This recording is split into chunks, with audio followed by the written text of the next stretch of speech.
But Symone, but here's the thing. When I listen to what the candidates are saying, get the best scientists, get testing up and running, it sounds a lot like what's happening. So I just feel, I can't help but wonder if it wouldn't even be good as a candidate to say this is a moment to get behind our president. I obviously disagree with him on a lot of things, but let's point out, let's give credit where credit is due at times. I don't know, something along those lines, rather than, sort of going after, failures here or there. Is that constructive for the American people at this moment?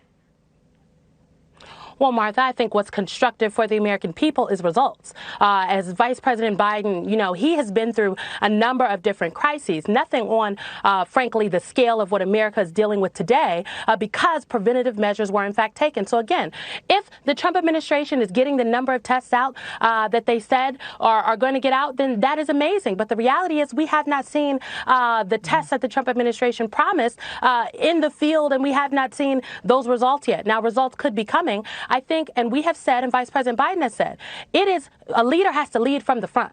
And so what President Trump came out and some of what he announced today was, it's a tough job, but it has to be done. And some of what he said today was good. But the reality is he also stood at the podium and called the coronavirus COVID-19 what I would suggest is a racial slur. It's something that is offensive to many Chinese Americans. To call it a Chinese virus when it originated in China, why is that a problem? It's something that is offensive. It is something that is offensive to many Americans. And so the reality is, instead of name calling, instead of pointing fingers, instead of talking about poll numbers, let's be serious. Let's just talk about what we can get done. Here. The MERS virus. MERS virus is MERS. Do you know? Wait a minute. Do you know why it's called MERS? Why is it called MERS? That virus. You tell me, Martha. You brought it up. Because it's called the Middle Eastern Respiratory Syndrome, because that's where it originated. So this idea, this sort of rabbit hole of getting into this whole issue of racism, I just think is so counterproductive to what we're trying to do here. And I just talked to this amazing scholar on China moments ago who said absolutely China at the leadership level has tried to obfuscate and be everything but transparent since the very beginning. They lied and lied and lied about this situation. So why is it not okay to recognize where it originated?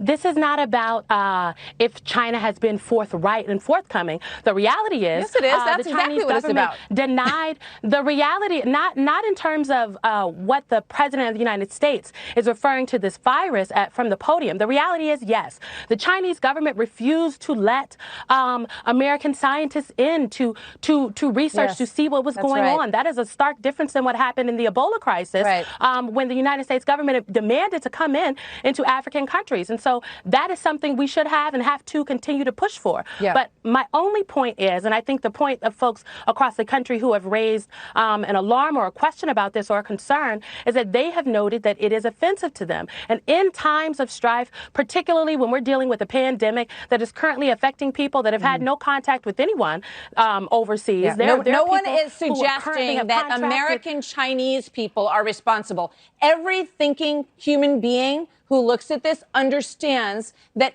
the reference is to the origin of the virus and also the leadership in terms of how that virus was handled in the country of origin. So I'm going to leave it there. Well, again, Martha, at the beginning of this segment, you talked about getting past politics and truly just getting things done. And giving the president kudos where he's due. And I think, and we think, it would behoove the President of the United States to, again, leaders lead from the front. And so this is about, again, testing. This is about ensuring the American people have the information that they need and that our elected officials are taking this seriously. Amen on testing. And it is ramping up, and we need to continue to do so. Symone, thank you. Good to talk to you tonight. We'll see you next time.